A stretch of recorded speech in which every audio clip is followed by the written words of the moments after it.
Hello, ladies and gentlemen, and welcome to episode number 66 of the Casual Gamecast, a weekly video game podcast for the everyday gamer, brought to you by the team at Casual Game Content. And you may have noticed it's a bit more of a personal podcast this week. That's right, it is your boys, Phil and the beautiful Shane Bowe, with you this week. Hello, Shane. Hello, everybody. Hello, Phil. How's it going? I am all the better, as usual, for seeing you, my friend. That's possibly the 50 odd time I've said that to you this year. Anyway, it is the end of the year, ladies and gentlemen. Yes, that is right, with the exception of our upcoming CGC Christmas party, which we're going to be doing over Discord and sharing with you beautiful folks as we get together and talk about the year in games. Me and Shane wanted to get together and talk about our year in games. Yes, that's right. What is the top 5 video games on my list and on Shane's list for the year 2021, the year of our Lord 2021? And I think it's going to be fun. I'm interested to get in. I'm interested to figure out what it is you picked. Now, I think anyone can put two and two together. I'm going to be putting up images of these, so I have an idea of what he picked, but I don't know what order they're in.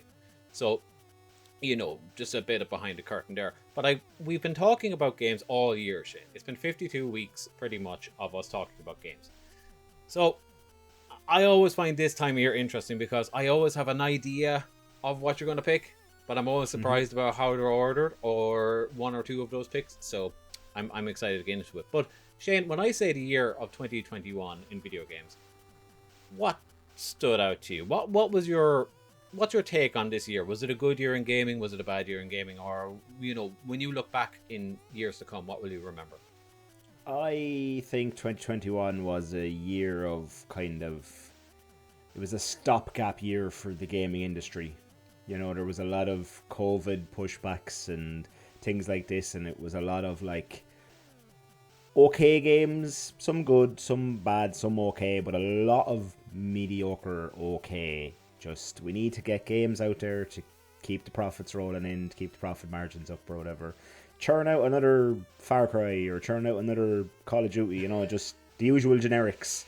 You say that as if as if they churned out Far Cry within a year to just build that. I know, but it felt like there was some, but it's not. 2021 is not going to be fondly remembered as a phenomenal year of gaming, you know. Yeah, I don't think it's going to go down in the annals as the best of all time, but I think it was an incredibly bountiful year when you do look back over.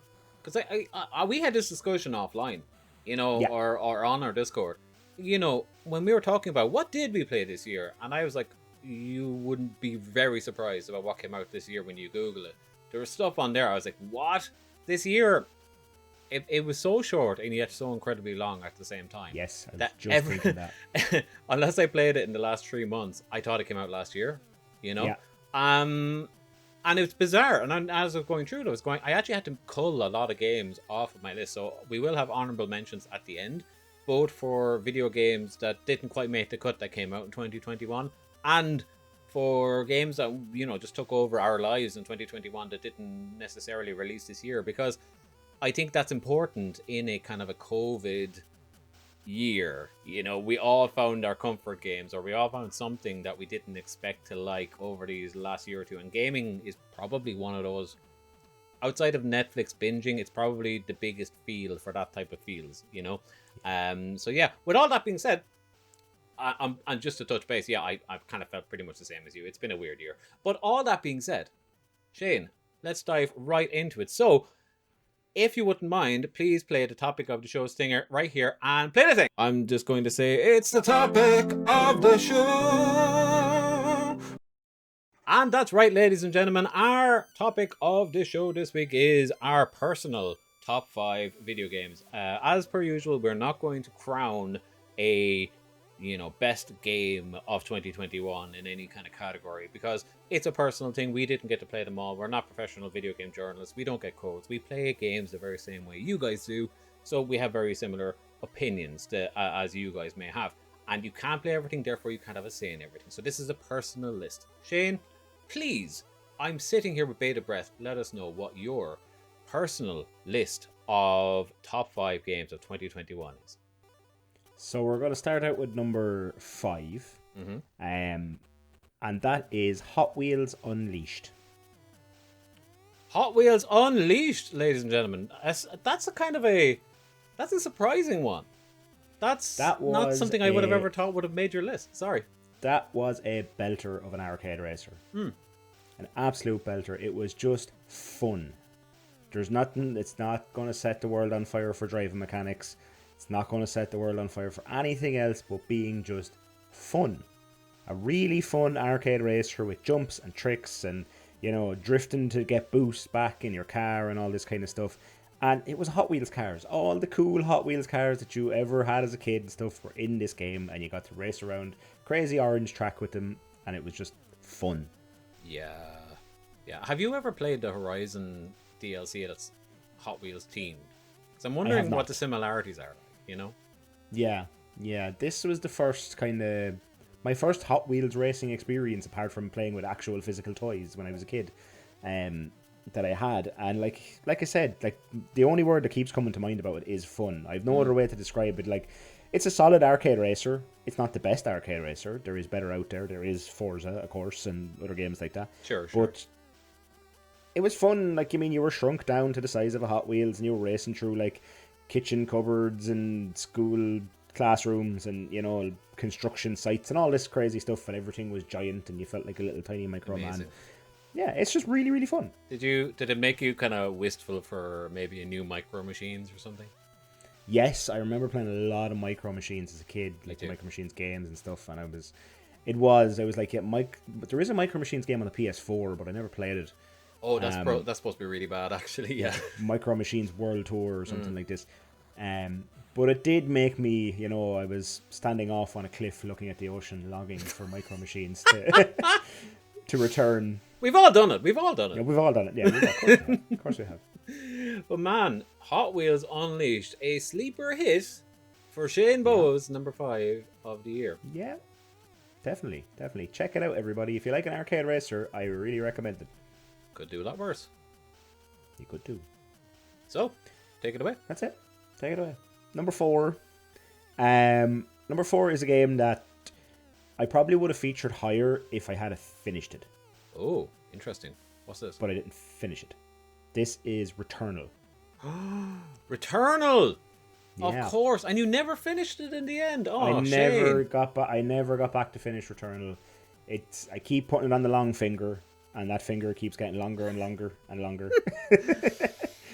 I'm like Pinocchio, but with a finger. Every time I say I'm going to play that game, the finger gets longer. Returnal. I'm just trying to suppress my I know bad jokes. Yeah. I'm testing you here. I'm really testing you. No, Returnal was a game that, yes, I found super difficult. I make no bones about that I found that game really, really hard. Because I'm historically not the best at shooters or being twitchy, and, you know, I'm the kind of shooter player that likes to hide in the corner with the biggest gun with the most bullets and just fucking blast everything. Yeah. But why this game features on my list is because it did a great job of showing off the new consoles. Like, just the speed at which you can move through the world, all the projectiles and stuff. To quote another YouTuber, Girlfriend Reviews, the diarrhea Christmas lights. You know, the diarrhea Christmas lights that come flooding at you in that game that show off all the, like, look how many particles we can have on screen at once. And excellent. How quick you respawn and all that kind of stuff was just like, yes, okay, next gen is here in whatever capacity it can be here at the moment. And Returnal showed that off really nicely. Yeah, it definitely did. It's not on my list, but it was definitely one that was very near my list. Yeah. And much like you, I've not finished it, but that's not from a lack of wanting. I bought that amongst 3 other things at the time, and I finished one of them, and 2 of them I promised I'll get back to over Christmas, and that's one of them. But it showed me a glimpse into what we can kind of expect with the PS5, because there wasn't an awful lot there in that first couple of months, you know. That showed that off. It was a bit stark. Yes, exactly. It was a bit stark in that way, and Returnal was a sort of a shining beacon in like an empty. beacon, A and beaking it's shining, a shining beacon in a kind of otherwise empty desert of next gen. You know, it was like there's not a whole lot else. Everything I'm playing is a PS4 game essentially. Returnal was the first time that I picked up my PS5 controller, and from the moment I started moving, I was like, "Oh, I like this. Oh, this feels amazing." The movement and the run and gun action is fantastic. It's actually second to none, I think, in that over shoulder third person perspective.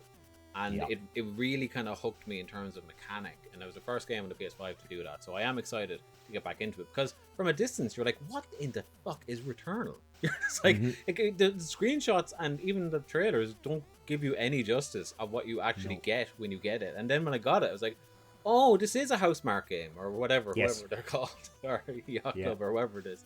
Housemarque, it is Housemarque, yeah. It is Housemarque, yeah. Housemarque went, this is Housemarque going all super 3D, fully, you know, proper 3D worlds rather than kind of 2D or 2.5D bullet hell kind of jobs that they normally kind of used to. They went from like Alien Nation to this, didn't they? Or Well, similar. they've had a lot of games in between and stuff. They've had a few more in between, but this is their big AAA push, you know. Yeah. And fair play. They did a fantastic job. Couple of rough edges I'd like to see polished off. Yeah. But like for their first AAA experience, it's humdinger.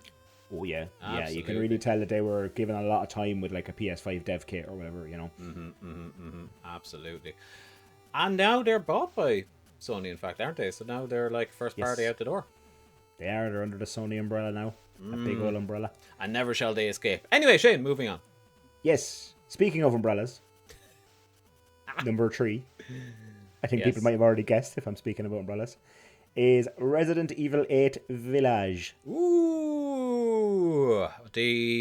Actually, as of today, it has been reported that this is the most completed game of 2021. Wow. That's an interesting factoid. Little fact. Anyway. So yeah, Resident Evil 8 Village features on my list for a couple of reasons. One, it is the Resident Evil game that sort of brought me back to the Resident Evil franchise. I've been a fan from a distance for a while. It's been a long time since I played Resident Evil games. I think 5 or whichever kind of left a bad taste, and I just sort of just ignored them for a few years, you know. Fair, absolutely fair. And then I watched my partner play through 7 as an observer, and I was like, that was really cool and interesting and fun, and it's fun to see the survival horror element properly kind of back again and stuff. So then I said, you know what, screw it, I'm going to jump into 8. And my god, if it wasn't the dumbest game I've ever played. But I had so much fun playing it. Yeah, it is super, super, super, super dumb, but it's so much fun. It is so much fun. Like, it is... The dumbness is what makes... If that game was taking itself seriously, I don't think I would have enjoyed it so much. Absolutely not. Oh, absolutely not. No. Yeah. And, like, I was hesitant to a degree when it was getting dumb, because I love 7. And I only cleared 7, like, about 2 months before this came out. So, like, it's not like I had time to just, you know, to kind of forget what 7 was like. I had it very fresh in my mind. And then I came into this thing, and 7 is so, like, it has its moments of levity, but, like, it's mostly serious and very, like, claustrophobic, and it's very, like, domineering, and you don't have a moment to breathe a lot of the time, and all the environments are horrible, and blah, blah, blah. And then moving on to 8 really just takes all of the best things of 7, and for better or worse, turns the fun factor up. And I think it stands to Capcom's credit, whether it's good for the industry or not, I don't know, but it stands to Capcom's credit that Resident Evil 7's biggest feedback was that nobody finished it. Nobody wanted to keep playing it. It was too scary. And inversely, they've accomplished that it's the most completed game of 2021 this year is their sequel. Yeah. You know, like, that says an awful lot. Like, that like, I know, and when I heard that, you know, that little soundbite or whatever from IGN or wherever I read it, immediately I went, oh yeah, that makes sense, because, like, I never wanted to stop playing that game when I was playing it. I wanted to see what the next batshit moment was going to be. Yeah. You were constantly propelled through it, and the pacing was pretty good. You know, you were never bored. No, you never were. And like you said, Jay, You want to see the next thing. It is the whole car crash that you can't look away from thing. Absolutely. But in a good way. It was a fun car crash, which is a bit of an oxymoron, I suppose. But still, it was like, like you said, like you see some crazy moments and you're like, oh, they can't top this. I need to play on to see if there's something. Like, there's no way they can top this, and then they top it. Yeah. And then something happens where, like, you're going to fight an enemy and they morph into some giant 60-foot tall flying monster creature that you have to, kill and whatever. And it's just like, this is just insane. Like, how did we go from 7 to this? How did we go from 1 to this? Actually, no. Do you know what? I think 8, in fairness to it, it brings back the camp of the old Resident Evils. So, like, 7 brought back the horror. Yeah. 8 brings back the camp. And now we're actually, apart from the first person perspective, we're probably closer to those first 3 Resident Evil games than we've ever been with 8.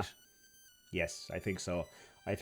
And it's crazy how, like, because they are Japanese developed games, and a lot of the time I find when the more Western a Japanese developed game tries to be, the worse it gets. It needs to be like half Western, half Japanese, because the Japanese is kind of what gives it the madness, because they just have, that is a totally different part of the world that has different tastes in pop culture and what's funny and what's not funny and all this kind of stuff.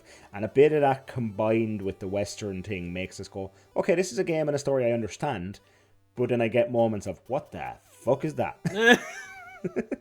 Yeah, absolutely. And I think the art direction was on point. Yeah. The RE engine, as always, was on point. Beautiful game. The pacing, as we said, was great. The story is still a bit whatever, but at the same time, it's kind of more interesting when you get to the end of it, and you're just like, oh, they're setting up a kind of an interesting potential window for a sequel here. Yeah. But you kind of do start to care a little bit more for Ethan after learning some stuff in 8, because he was just such a no-face in 7. Yeah. And then you learn some stuff, and it's alright. But yeah, the main moment to moment is what you're here for, and that's sung. So yeah, well done, Capcom, I say, in getting what was already a great game and really making it, for better or worse, more compatible to the everyday market by making it a more fun game. Yes. Yep, absolutely. Well, that was your number 3. That was my number 3. Number 2, if you will. Whoever does. Well, Ratchet and Clank Rift Apart. The Clank Man. The Clank Man. I like and it. The Ratchet Man. Yes. And Ratchet what was the other one called? What was the female Ratchet and the female Clank called? Is it Sprocket or something? No. I think it's... starts with an R. R-I-V. Oh, Rivet and fucking Rivet and... I can't remember the robot's name either. For a game that's number 2 on my list. That's like a minor spoiler anyway, so like, well, let's move on. But yeah. For a game that's number 2 on my list, you think I remember. This comes back to the Hot Wheels School of Game Design of, it is just fun. Yes. Really, really fun. And do you know what I like about Ratchet and Clank as well? In a sea of every game needs to be 5,000 hours long and have you a reason to be the only game you play for the rest of your life. Yes. Ratchet and Clank was very much here is an experience. You have a beginning, middle, and an end. You get to the end. There's the option to play it on a harder difficulty to unlock some achievements, but if not, you have seen all there is to see. Good luck. Out the gap. Enjoy. Peace out. Absolutely. Yeah. And you gotta love them for it, like, Yeah. It made the game a better experience just to have that succinct start to end. It's what was it? I think it was like, was it 11 hours or something in that ballpark? But like, even as you got closer and closer to it, it was like you were unlocking things. It's like, hey, do you want to just like, see everything? Hey, do you want like an ability that just unlocks things for you?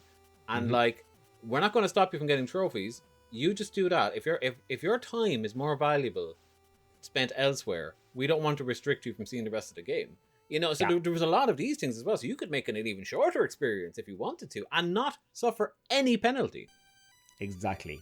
I commend Insomniac for that. Absolutely. And I commend them for just making a fun linear experience. I like that every now and then. Like I said, I don't need every game to be the world's biggest map that tries to make me spend like 5,000 hours in their game by visiting every little blip and detail. And the inverse effect of that is I did spend that time to find everything and platinum that game. And I never do that. I never do that. And it's the game that goes out of its way to make that not necessary that made me passionate to do it. Yeah, it's kind of like, oh, you don't want me to platinum your game? Fine, well, I'll platinum your game. And it wasn't even that. It wasn't even that I was spite. It was just like, they made it fun, you know? Yeah, they did. They made did. it They did really make fun. it fun. And they made it easy. I find platinuming games and trophy hunting can be a chore. Absolutely, yeah. It can be laborious, completely laborious. So, fair play again to Insomniac for making it a worthwhile endeavour. Ratchet and Clank was that game that I really wrestled with for my number 5 spot. It didn't make it, just so you know, but it's like number 6 on my list for this year. And it was a game I got free, bundled with my PS5 this year. Yeah. And it was my first PS5 experience after Astro's Playroom, which released last year, so it doesn't count. Yes. But it really just blew, like what we were talking about earlier with Returnal. Like, Returnal feels better to control, I feel, but Ratchet & Clank's not far behind it. And in terms of just the visuals and the transitions, and in practice, those, like, you know, rifts bringing you from world to world are kind of more, you can kind of see the gears turning a little bit more when it's in your hands, and you go like, okay, that's not quite as impressive as I thought it was going to be, but it's still really impressive. You know, especially in those levels where you're able to just switch back and forth by hitting a screw or whatever, and you're kind of like collecting orbs or whatever, and you're just seeing the destroyed world and the real world back and forth. They're pretty cool.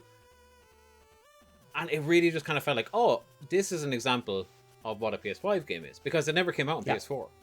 Nope. You know, they had full reign to just go like, well, what can we pull out of the PS5? And considering this is like the first game, I think, one of it, if not the first game to do that on that platform, imagine what games after 5 years of the PS5 being around and people like Naughty Dog being allowed to just focus on that PS5 will be able to do. I'm excited to look at that as our first benchmark and move forward, you know. Yeah, me too. I like that. I like looking at early console games and going, if someone can achieve this now, by the end of this console's life cycle, and I always use Naughty Dog as an example. When you look at what Naughty Dog pulled out of a PS3 with The Last of Us, absolutely, you know, and then you give them, like, say all you will about Last of Us 2, but like that game is stunningly beautiful. Oh yeah, you know, and that's right at the end of the PS4 life cycle. So whatever hits at the end of the PS5 life cycle is going to be just like, oh my god, you know. I'm just going to be, and I'm looking forward to that day. It'll be a sad day because, you know, it's always sad saying goodbye to the life cycle of a console. Absolutely. And but it's fun to see what's next. It is fun, and I think, like, you know, obviously every generation we always feel the same way, and we say it can never get more real. But we are crossing the threshold. From the uncanny valley into, like, actually AI-driven photorealistic graphics. Like, if you look at what, like, the top-end PCs can do, and if you look at that Unreal Engine 5 demo and just look at what, you know, those two things coming together could potentially do, I think that this console generation is probably, and at the end of this console generation, is probably going to be the last example of that looks almost realistic, barely not realistic. And then we're just going to cross the threshold completely in the next generation, where it's just going to be, is that Keanu Reeves in my sitting room? I'm not sure. You know? But yeah, Ratchet and Clank, a fantastic game. If you have a PS5, maybe wait before buying it. I guarantee you that will be really cheap in the January sales. And if not, Ratchet and Clank games don't really hold their value that well in a CEX or in GameStops or whatever. So, like, you'll probably pick it up for 15 quid somewhere during the year. But make sure you play it, whether you get it at Christmas or not. It's a great game. It's definitely worth play. Definitely. Absolutely. So then, Shane, please play the drum roll, if you wouldn't mind, because we are getting to your number one. And my number one for this year is Hades. Hades, a controversial pick because, of course, Hades is not a technically 2021 game, but it also kind of is. It's a 2021 game to me because I played it on the PS5 and it released on the PS5 in 2021. Exactly. PC and Switch in 2020.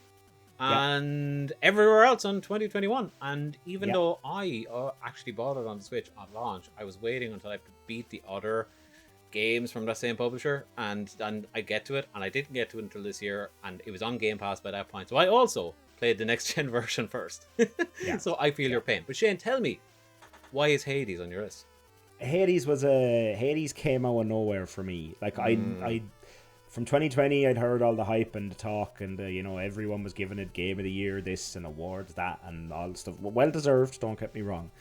But I was like, cool, yeah, it's one of those things I'll get around to, or once again put on the long finger and never play.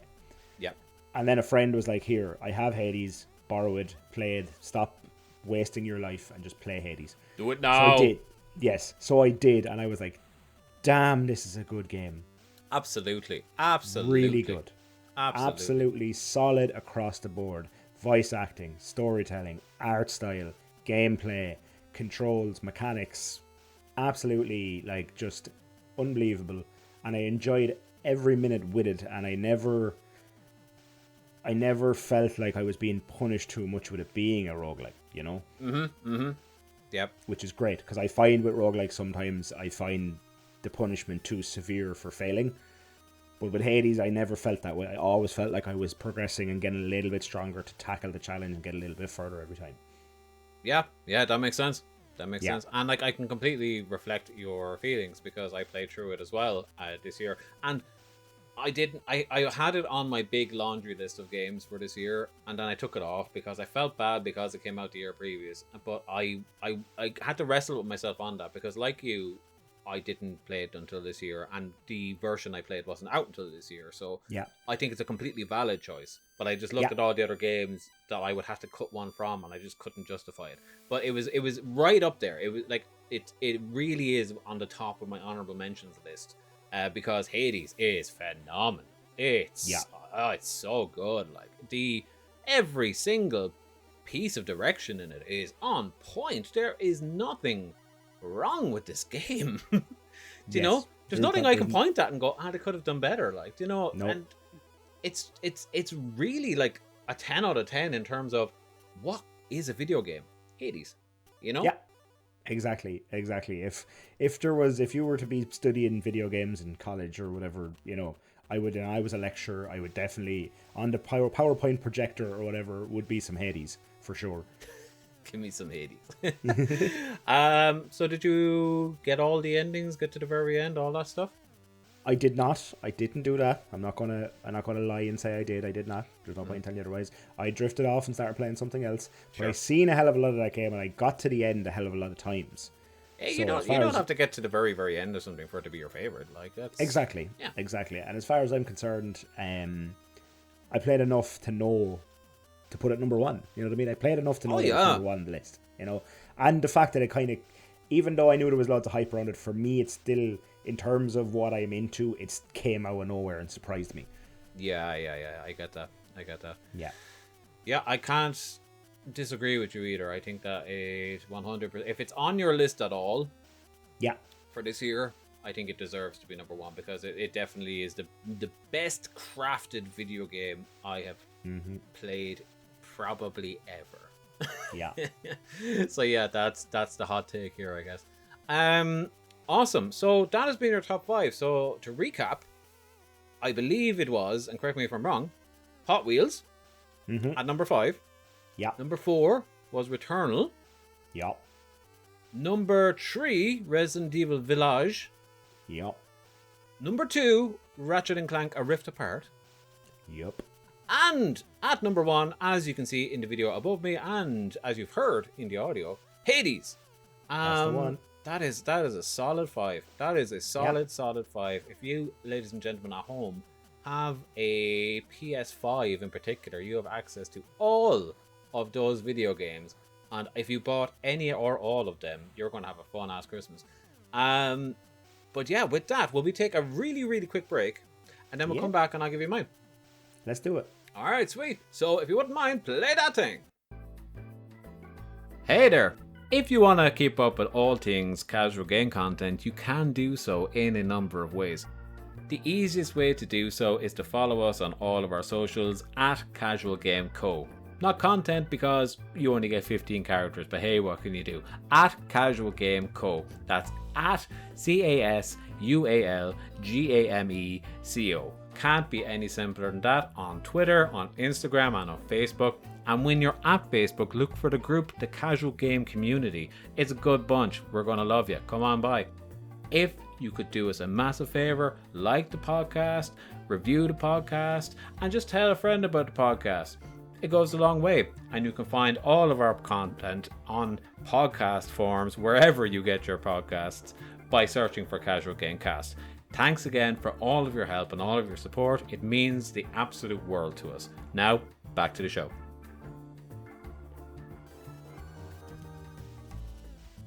And, ladies and gentlemen, we are back. So, we got Shane's top 5 of 2021.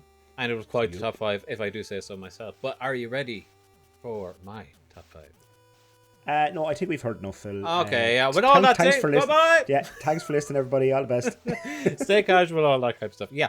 So, no, in all seriousness, let's jump into my top 5 of this year. And surprisingly little crossover. I thought that there would be more. But then I kind of realized that I think Game Pass really makes a big difference between me and you. So yes, I think so. There's so many experiences that were just there for me day one that I probably would have never bought, and I played them, and I loved them as a result.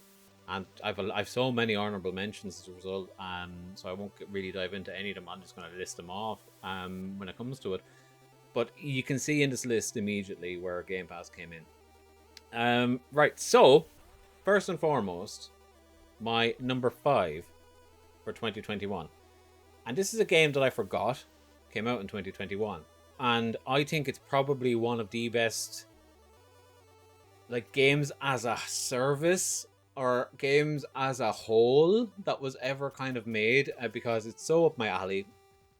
And it brought its entire lineage with it as it came along. And that game, ladies and gentlemen, is Hitman 3. Oh yeah, Hitman. Hitman 3 came out in January or February of this year, and it is great. Now, I will temper my knowledge of this specific Hitman 3 a little bit, because I'm only about halfway through Hitman 3, because when I downloaded it and I applied Hitman 2 and Hitman 1 to it, and in doing that, you get all the visual upgrades from 3 applied to the first 2 games, and you get all that content. So of course I played it all again. And I played through 1 and 2 and half of 3. And then other things came out, and I'd been spending 3 or 4 weeks on Hitman at that point. So I was like, okay, it's time to move on. But I do need to go back to it. And it is great. It's so good. The improvements that they brought in from Hitman 2 and then added here in Hitman 3, it's fantastic. And it looks so good on the new consoles. Like, it really does. Being able to play the old content with all that like ray tracing type stuff and all of the new gadgets and stuff like that, you can bring them into the old levels. Some of them completely break the levels, and it's hilarious, you know. But you can do it, and it's so wonderful. This game, the little game that could, like that first one came out, it was episodic, and nobody really played it apart from people in the know.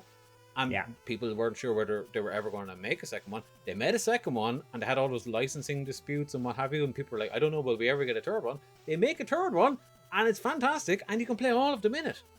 I think it's just a masterful piece of work, and I'm a little bit disappointed to hear that, you know, there's no Hitman 4 in the cards just yet. But we do have a James Bond coming from that team, so Hopefully. It was a stroke of genius adding 1 and 2 into 3, like with all the upgrades, and having it as one big complete game that you can just dick around in and throw briefcases at people and, you know, whatever it is you want to do. I often see GIFs everywhere of just people like clobbering people with briefcases, and it's hilarious. It's the best. It's the best. Like, you know, just finding a pineapple and just using that as your murder tool is just the best, you know.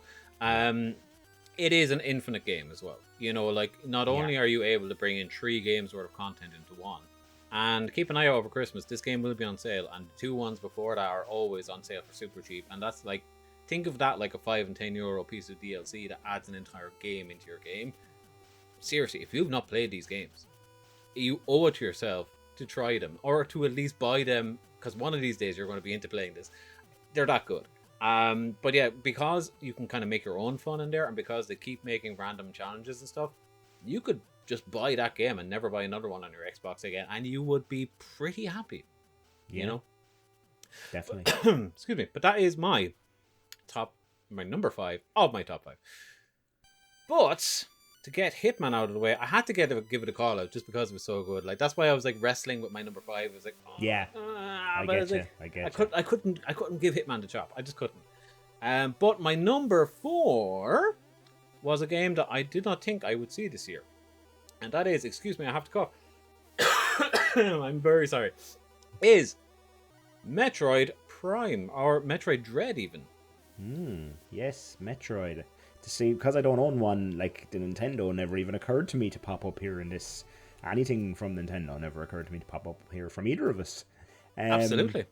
Yeah, Jesus, yeah, I forgot all about Metroid. Yeah, you loved that game. Like, any podcasts, any things we were talking about when you were playing Metroid, was you could not stop talking about how awesome it was. It's great. Yeah, it's the return of the Mac. Like, it is so good. Being a direct sequel from Fusion, which is like a Game Boy Advance game, which is nuts to think about. Like, it just hit all the notes it needed to. It modernized it where it needed to, but it stayed truthful to what it was. Some might say in a kind of an archaic way. I say that's exactly what we wanted. And yeah, it's just great. It's super fun. It did really well, at least in the early days of sales. And I hope that this is a bright future for the Metroid series, because not only is that a series that deserves to come out, every couple of years, but the team behind Dread in particular were the ones that did the remake of 2 on the 3DS, and I think they did Federation Force, that terrible 3DS game before that. And their pedigree is just getting better and better as these games go on, and this is just an example of, oh boy, this is a Spanish dev team that needs to be bought by Nintendo if they haven't already been now. This is a top tier, in my eyes, Nintendo exclusive, and I'm just so happy that Samus is back.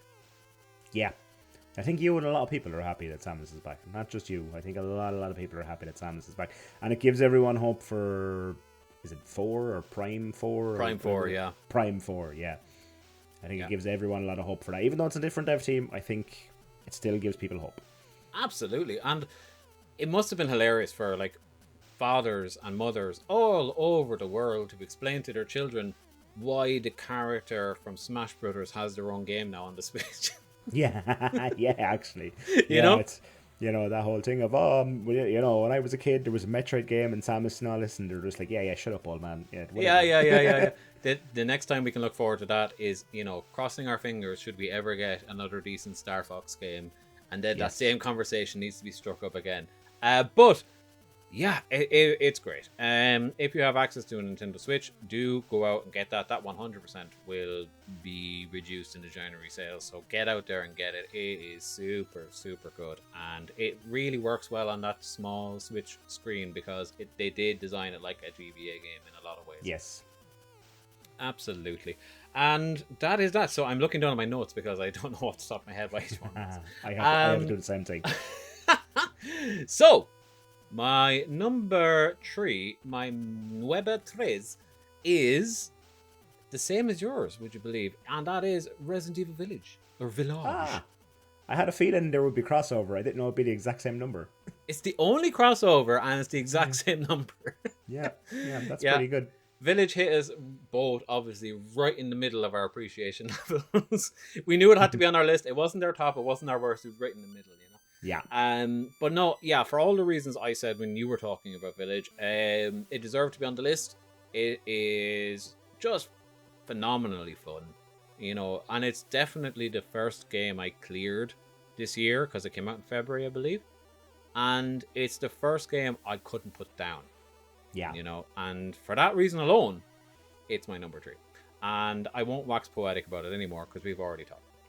Yeah. Okay.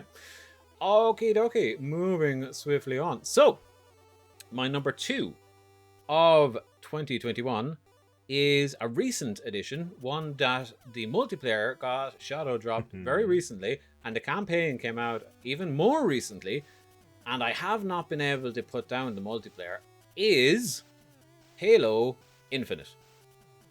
I won my own fantastic. little game that I had going on in my head. I had a little game going where I'm guessing, like, what's his number 2, and then I guessed Halo Infinite, and you said Infinite. I win. Get your bingo cards out, folks. If you had Halo Infinite at number 2, put that X in there. Anyway, yes. Sorry, go ahead. Yes, I'm stealing your thunder. No, you're good. You're good. That thunder is there to be shared, my friend. Halo Infinite, it is fantastic. The campaign I'm only about halfway through on, and I don't know if it's 100% for me. It's still fun, but I think it'd be more fun with people. I know people who love Halo that are going, this is the best, and I'm really excited for them. But for me, it's like an 8 out of 10 campaign for me, whereas it's an 11 out of 10 for them. But I know that if I can play it with them, it will be that 11 for me too. But the thing I'm here for is that multiplayer. That multiplayer, like any Call of Duty or whatever, you're there for the multiplayer, and it is fucking solid. It is so good. As I said to you before, it is very similar vibes to the excitement I felt when I was playing Modern Warfare 2 back in the day. I'm wanting to get on. I'm wanting to get my unlocks. I'm wanting to do my challenges. I'm wanting to just keep grinding and get in there. And the moment to moment of doing that is super fun. Could they do it a bit better? Yes. Is their structure kind of bad in terms of, getting users in there and retention policies and, oh yeah, if you come in this week, you get this stuff, and then we're going to like gatekeep you from it for 3 weeks until you can get the next set of stuff. And they're doing a lot of kind of like weird choices that way. That's clearly okay. Let's just keep the servers, heavily populated by doing this thing this week and this thing that week and whatever. And as somebody that just wants to grind it all out in one sitting, it's annoying as hell. Yeah. But that being said, the game that it's all wrapping around is just on point. It's super, super good. If you didn't care about any of that stuff and you just want to get in there and shoot some boys with your friends for free, you can do that. And it's Halo Infinite. It's fantastic. Savage. That does sound great. And as someone who's not a huge Halo fan, never has been, I don't care much for Halo. Me neither. But at the same time, I am so glad for Halo fans that Halo is on the up and up again, because it was rocky there for a while, and Halo fans were a bit like, oh, is our beloved franchise just falling deeper into a black hole? Yeah, absolutely. And, it's nice in one sense because they're going back to what they know. They're bringing back the old type enemies everybody's familiar with, and it's a very familiar experience in that way.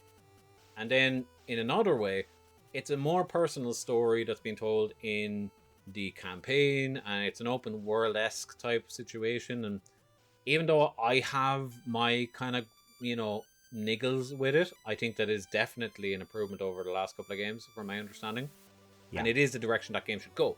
So this is a great first step out the door for that, and I'm so happy that they took it back for like a year and released it in this state, because I can only imagine what it would have been like to get the same game a year ago. Because this was meant to launch with the Xbox. Yes, I do remember. Yes. And this is a full year later. Yeah. Which is an amazing amount of time to get for a first party, pushback, especially for a flagship game. Yes. And I'm just so happy that they took that time. And should just Cyberpunk, CD Projekt Red, any other companies out there, look at Halo. Let Halo be your example. Yes. Tell your stockholders to just go fuck themselves. This is what you need to do. A delayed game is a better game. Absolutely. A good experience tomorrow is better than a shite experience today. Exactly. The curse filter is really after wearing off on me, hasn't it? Anyway, with all that being said, that was my number 2. Let's go straight into my number 1. Please hold all dad jokes until the end. So, number 1 this year is a game that really surprised me. It was a game that kind of came out of left field. I didn't pick it up immediately. I slept on it. I eventually picked it up because I heard so many people on podcasts around the world whose opinions align pretty closely with mine, saying that this is amazing. It's one of the best in its genre, not only this year, but of all time. and it is just an experience not to be missed if you are into that genre of games. That is, ladies and gentlemen, Tales of Arise. Tales of Arise is a phenomenal RPG. It is so good. With a million guesses and a gun to my head, I would have never said that Tales of Arise is going to be your number one. What would have been your guess? I thought Forza was going to make an appearance in there. I really did. So did maybe I. Maybe not number one. I thought one of the Xbox exclusives was going to be your number one. Maybe not Forza, maybe Halo, but I really thought it was going to make an appearance in the top 5, and I'm shocked that it hasn't. And I'm shocked that Tales of Arise has just popped in out of the blue here like that. That has even caught me out of left field, you know? Yeah, absolutely. Forza is in my honorable mentions, and it was quite high, but I'm not the biggest driving game guy, so once I get over the initial wow of the game, I don't really stick around much longer. It's just, I get you. Yeah. I can appreciate it from afar, but it's never going to be my top 5, you know? Right. It would have to do something quite drastic for that to happen.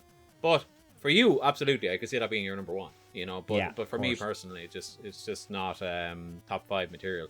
But Tales of Arise is, and that's because it's a game that I'm still playing, and I've been playing for months now, on and off, and I just love coming back to it every time I do. The animation is outstanding. The story, for what it is, it's like a high fantasy kind of anime stuff, but not really like over the top. It's not like sexualized in any way, really. It's like, it's grounded-ish anime. It gets really interesting the more and more you play it. It's kind of like, at first you're kind of like, oh, okay, but then as you get into it, it's like, oh, they're actually playing with some interesting concepts here. I can get into this. The battle system is fantastic. You get you eventually open up 6 people in your party, each one of them having different abilities and different specialities, and you control them directly, like a Devil May Cry type situation, and you can switch between any one of the 6 at any time, and you can use and command all 6 of them at once whilst you're controlling one of them. And it is just, they layer and layer and layer and layer on mechanics as you're playing through the game, and at no point was I feeling that was tedious. It was like, they gave me enough time with the new mechanic to get it and apply it to my arsenal, and then the next thing came around, and then I might not play this game for like 2 weeks because I'm playing something else, and I'll come back and I remember it all because it's really masterfully done. Like it's laid out in such a fantastic way, and it all comes back to you immediately. Kind of like The Witcher 3. I find when I go back to The Witcher 3, I just go immediately, I know what all the buttons are. This has that same feeling. But with all that being said, Tales is a series that has never done fantastic in the West. I think Tales of, not Fantasia, but there was one on the 360, which the name is escaping me now. But that game was kind of the breakout hit for Tales in the West. And then it kind of went away again. Like they've always been kind of, you know, not rock steady in terms of their quality of RPGs. No. They keep wanting to be the next Final Fantasy killer, but they keep stumbling at the block. This here has just, get out of here, Final Fantasy. I don't even care for 16. I don't even want to look at you, my friend, because I know it's not going to be as good as this. This is top class RPG. If you have any inclination for animation, if you have any inclination for music, the music is so good. If you have any inclination for RPG systems, and or if you have any inclination for action, hack and slash, battle systems, any of those things or all of those things, play this goddamn game. It is criminally overlooked in the gaming media, I find, and it is just chef's kiss. Excellent. Yeah, I know you recommended me to play this. You did. And it's one of those things where I'll keep going, no matter, I'll play it, and I probably never will. But I'm glad that it's a JRPG that's strong enough to warrant a recommendation to me, knowing, even though I'm a huge, like, you know, Souls fan and stuff, which are Japanese developed games, they are not JRPGs, essentially. They're very different. And JRPGs is not normally a genre I gel with or bother with at all. So for you to recommend it to me, knowing it's JRPG, it must be good. Oh no, it's that good. Like, and that's why I'm saying is that, like, I know I would never recommend a Final Fantasy to you, or like You know, Yeah. something of that ilk for folks that aren't quite up on what JRPG means. Like, that type of game I know isn't your thing, but I know that you would find enough to like in this that you would get into it, and the more you get into it, the more you fall into it. You know, it's one of those. But yeah, fantastic turnaround, and I want to say that's the kind of theme for this year for me. You know, the question I asked you at the beginning was like, you know, what does this year resound to you? To me, it resounds the era of the comeback, the era of the old game developers coming back into their stride. You know, you have Resident Evil Village, which is just Resident Evil's back, baby. And I know it was with 7, but it's clearly after doing better than that again. Yeah. You have, of course, Halo. You know, like, so Halo's back in a big way now. 343 are, you know, Bungie, but at the same time, they were struggling, and bang, here we go again. Tales of Arise, again, another company that was just not hitting the mark, and bang, they've really just hit it off. And there's numerous other examples of that throughout the year, and even in the industry, such as Game Pass and all the rest of this type of stuff. Like, it has been the year of people having the ability and the excuse to delay something for as long as they needed to do it, because nobody cared, because at the end of the day, we all understand it for the first time ever. And we ended up with like a lot of bangers because of that extra couple of months that every developer or company got. And I personally am very thankful for that. Yes, me too. I'm glad that in this day and age now, like, it's the one positive of COVID, I suppose, like you said, that a game developer can delay their game and you don't have screaming fans and horrible toxic fandoms going, oh, why are you delaying it? I want the game now. They can go, oh yeah, cool, yeah, no problem. We understand, you know, the world is absolutely effed right now, so yes, and hopefully that mentality keeps going, that we don't forget what that's like, you know. Fingers crossed, everybody. Fingers crossed.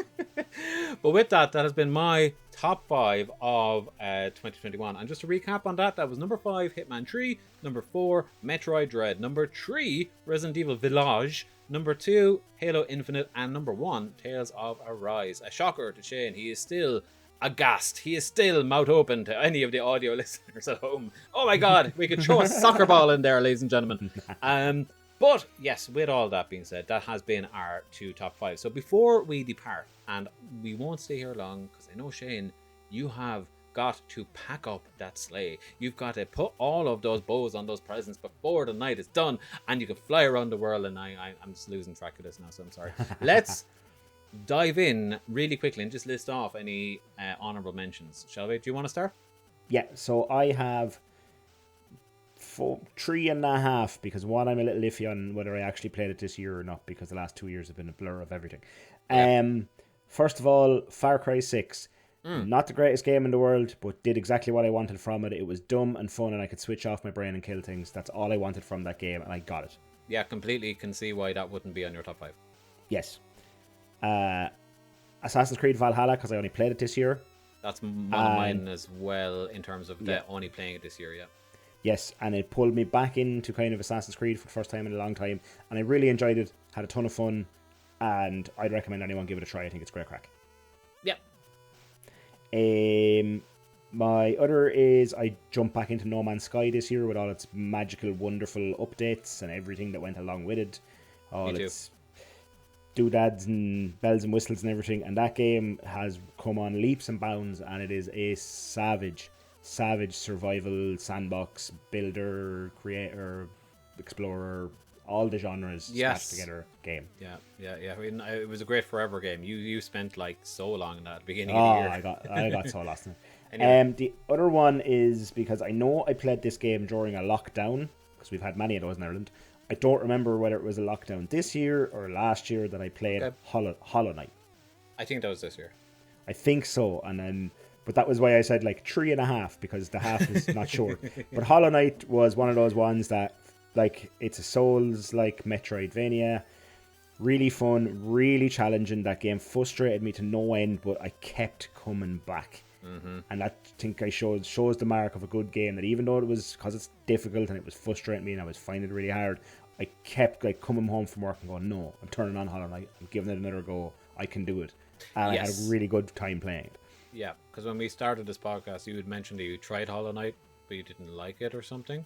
Or those 2D Dark Souls likes are not normally your me. thing. No. Yeah. Yeah. And I think, wasn't it this year then you kind of broke through to the other side, Yes. as Jim Morrison would say. And that's your honorable mentions, is that right? They're my honorable mentions. That's all of my honorable mentions. Very succinct. Now, I'm going to do this in 2 parts. I'm just going to list off with no commentary the games that came out in 2021 that I considered for my top 5 that didn't quite make the cut. Okay? So, first of all, Forza Horizon 5, as we mentioned. And then we have Monster Hunter Rise, an awesome Monster Hunter on a handheld, and it is probably still the best looking game on the Switch. Mass Effect Trilogy, that remaster did come out. I only played through the first one because, time is short on this planet. But I do plan eventually to play through all 3 of them, and when that itch comes, I will jump into 2 in that, so it's great to have it. The Ascent, that was that Xbox exclusive. Hades, again, was one of mine. Tony Hawk's Pro Skater 1 and 2. That was this year. Yeah. And also, because it was my first time playing it, and it was technically a release, Ghost of Tsushima Director's Cut. Yes. Fantastic game. I was a little bit lacking. I got kind of bored with it towards the end. But I can see why it gets all the love, and it's beautiful. It's beautiful. Very, very beautiful, yeah. Beautiful. Now, the only 2 honorable mentions for games that I played this year that were not this year released, and there has been a lot of them. Oh, sorry, one last thing actually in the ones that were released this year is Unpacking. Unpacking is a fantastic game that plays with ludonarrative dissonance in Game Pass. Go play it if you have it. It's such a good thing. I won't ruin it for you. Just go play it. But the 2 games that I played this year that weren't released this year that I came back to really is number 1, Pokemon Yellow. Never played it before. Played Red and Blue when I was a kid, and I went straight into the other generations, and then I fell off the series. And lately I've just wanted something to play in bed, and I've been playing a lot of Pokemon Yellow over the course of the last couple of weeks and months, and I just realized, this is actually secretly the best Pokemon game. Like, it's the original one that you're nostalgic for, but it takes a lot of the crap about Red and Blue and it got rid of it, and it kind of refined it a little bit. It made all the imagery a lot closer to the cartoon that you remember. You have a Pikachu following you, which is cute enough, but you pick up all of the starters really early on, like Charmander and Bulbasaur and all that, which you can't do in the other 2 games. Exactly. And it's just a great experience. It's like, do you remember that one that you're really nostalgic for, and you play it for half an hour, and you kind of go, actually, it's not as good as I remember. This is the one that is as good as you remember, so I highly recommend it. And the other one is Fallout 4. Fallout 4 is a game I have had a trouble pass with, and this year I decided I want something that I can just plug away at all the time and just, play it on the level it wants me to play it on. Rather, the tip here, Shane, it's a terrible Fallout game, but it's a great game. And if you play it on its own merits and just soak in the atmosphere and play the base building and all that, it's great. And I really do appreciate that I had the opportunity over lockdown to kind of revisit it. But that is all of my honorable mentions. Now, the one last thing I will say to you the listener, and you, the watcher at home, is what are your top 5 video games of 2021? I want to see all of them. I want you to put them in the comments wherever you find this. If we don't see those comments, that's just because this podcast is everywhere. So, do us a favor and go to our socials. Look for @CasualGameCo wherever you are in social media land, whether that's Facebook, whether that's Instagram, Twitter, or whatever, you'll find us there. Drop us a comment on those. That's where it is easiest for us to see you. But especially easy is in our Discord, which is there is a link, I should say, down below, and our Facebook group, the Casual Game Community. It's a good bunch. Come over, we're going to love you. But with all that, let's wrap this one up. Shane, it has been an absolute pleasure and an honor to be podcasting with you again for the last 52 weeks or whatever it's been. It's been a wild ride. It has. It's been crazy. It's been fun. There's been ups, there's been downs, there's been good games, bad games, indifferent games. It's been wonderful. I like talking about games. And may we talk for many years to come. Who knows? Yes. Anyway, with all that being said, I've been Phil. He's been Shane. Take care. Stay safe. Most of all, stay casual. Bye.